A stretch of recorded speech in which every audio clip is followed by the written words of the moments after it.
Hi, Tom Cole for Buckeye Cable and BCSN, and welcome into another edition of Sports Flash. And you know, it's interesting to me when we do these things. You get to talk to people, great coaches, great athletes, great teachers, great student athletes.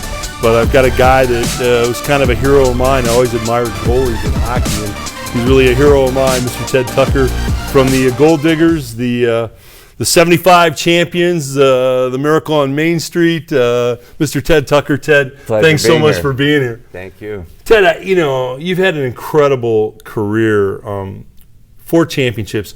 I know great athletes that have played their entire lives, high school, college, and pro, and been great in the pros, and they never won a championship on any level. I'm talking about Pop Warner down to winning a championship on any level is extraordinarily difficult. You were part of 4. How did that happen for you? I mean, I know you're a great goalie, but is part of it the coaching, the organization? I mean, talk about that a little bit. A little bit of both, but I think I was blessed in what I did. It started in Pee Wee. It was my last year in Pee Wee when it won a championship. My last year in Bantam, won a championship. My last year in Midget, won a championship.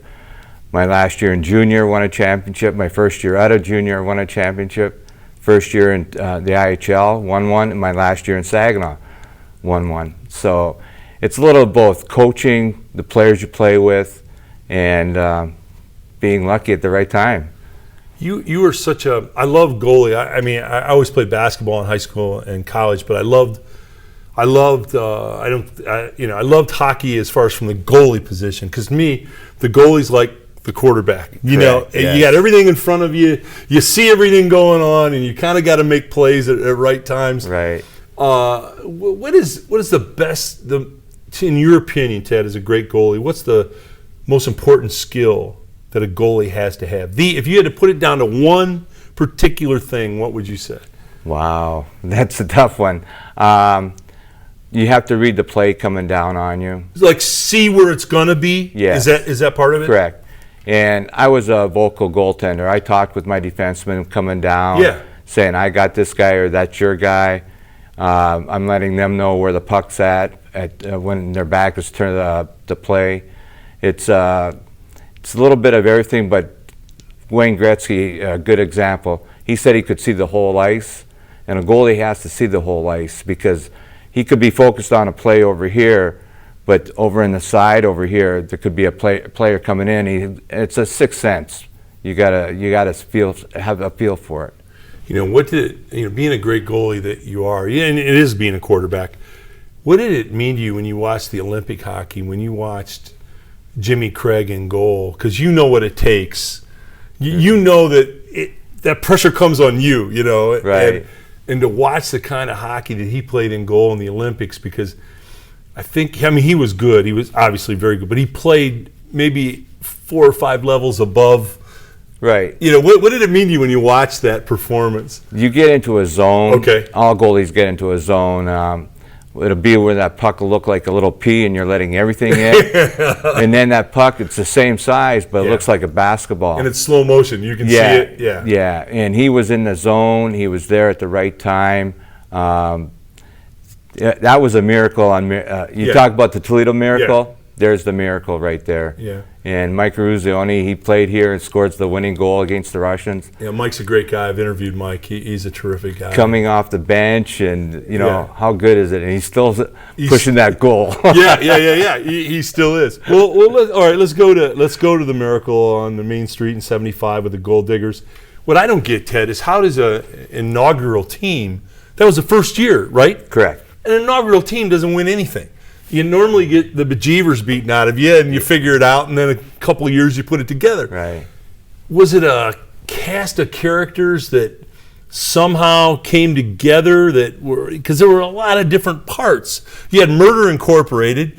I mean, these guys intimidated a lot of people. You were a great goalie. I mean, but there were a lot of different characters. Well, we weren't all, first-year players. So, like, I've been out of this was my 5th year playing.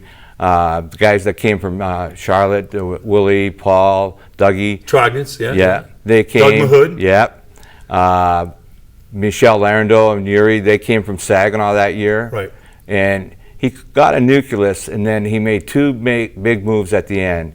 He got Kent Douglas and Donnie Westbrook. And when those players came in, it almost like solidified us. We knew we could win, we just didn't know how far we could go. Ted, what was the psychology? Because you were a lot of great players, but independent pieces. And Teddy Garvin, your coach, for the people that don't know Teddy Garvin, I would put him down as one of the greatest motivators in the history of pro sports. I mean, whether you agreed with the motivation or not, the way he did it, but he was a motivator. Oh, yeah. How did he bring you guys all together? He must have done something to say, hey, we're a team. Let's, we're going to come together and do something here. He had a little psychology going. Tell the folks a couple of his tricks, some of the things he did. Well, a good example is when we lost to Dayton, and they went ahead 3-2 in games. Yeah.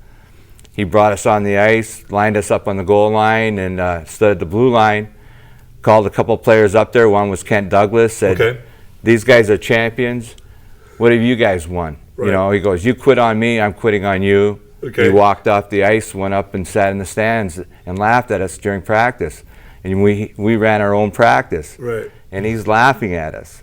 And Yuri's getting mad now. And right. I said, Yuri, just let it go. And right. He couldn't let it go, and he tossed the stick right up at him.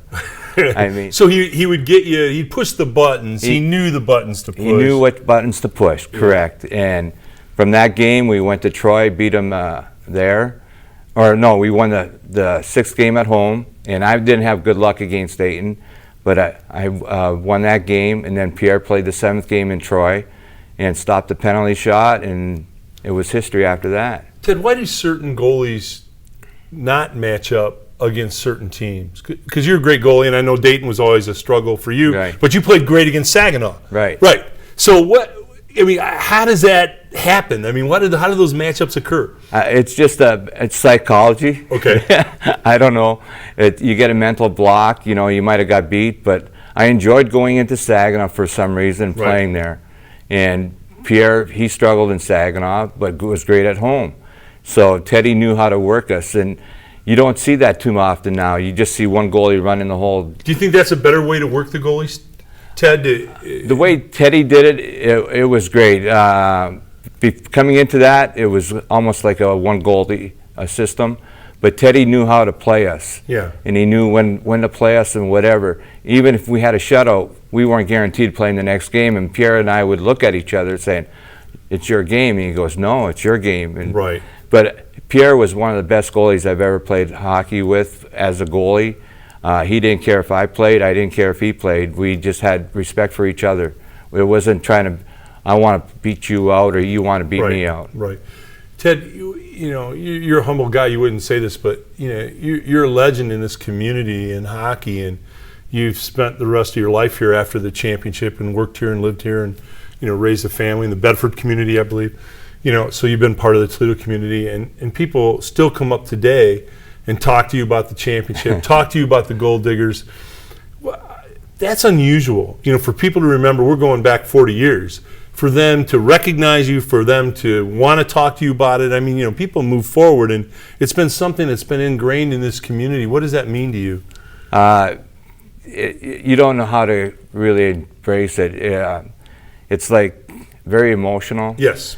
I have great respect for the Toledo community because what they did for us back then, I try to give it back, play it forward. I helped coach minor league. You coached at Bedford? Bedford. And then junior hockey too, some junior? No, high school hockey. High school hockey? Okay. Yeah, I helped coach at Anthony Wayne. Okay. I coached my son when he was playing up through the ranks. Was your son a goalie? Yeah. Okay. What was it like coaching your son as a goalie? It was tough. I didn't want him to be a goalie. Yeah. But when it got to be the Pee-wee level, I said, hey, you're either going to be my goalie or you're going to be a forward or defenseman. Right. It's your choice. Now, did you coach him did you have a driveway rule when you got into the driveway that we didn't talk about the game, or did you talk hockey all the time? No, we didn't talk hockey all the time. I was brought up because I used to take emotions home, yes. And it would bear on me. Yes. And my Bantam coach saw that, and he pulled me aside. He says, when you have a bad game or you have a good game, you leave it at the rink. So I try to do everything with my son that way. I would say, hey, okay, you had a bad game, you know what you had to do. Leave it there, go on to the next day. Does a goalie, Ted, to me, a quarterback has to have this. I'm assuming the goalie might be the same way. You kind of have to have amnesia in that, so you let 4 or 5 in, right. But you got to say, okay, forget it, that's over, I'm getting the next one. Is it kind of that way? Yeah, it is. I mean, I had a game in Eastern Hockey League, I let 10 in. Oh, my gosh. Yeah. But I left it there. Yeah. It was in Johnstown, I left it there. Yeah. And that's what you got to do. If you're going to make it in being a goalie, you take it to the next game and you're thinking you can't do it, you got to just leave it there. Well, Ted, take me inside. How much of, like, Bull Durham, I think, was kind of an accurate portrayal of minor league baseball? You know where I'm going with yes. this. I'm sure you've been asked a question a million times. How much a slap shot was kind of in the ballpark of hockey? With the Goaldiggers, it was there. It was pretty much there? Yeah. Yeah, we had, the Murder Incorporated line, Dougie Mahood, Willie Trognitz, Paul Tannerdini. Right. Teddy nicknamed him, and it stuck, and they still remember that line. Yeah. And that was the first time I actually seen a whole line. I think it was not even 17 seconds. The whole line was in the penalty box. The day I was playing that game. Right. It was against Dayton, of all teams. Well, when you guys win the championship in '75 and you're in goal at Saginaw, you win it, you come back, there's 10,000 people in the streets, maybe more, right. but at least 10,000. I mean, 10,000. And then there was the famous Tipke's fire, and it was on your. All this happened on your birthday. Right. And what did you say about the Tipke's fire? It was a good line. It was a candle. They put a candle up for him. He'd come home for your birthday. Yeah.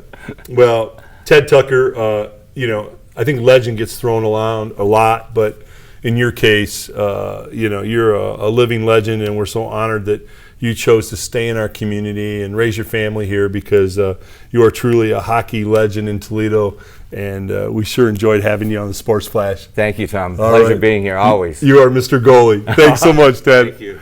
Tom Cole for Buckeye Cable and BCSN.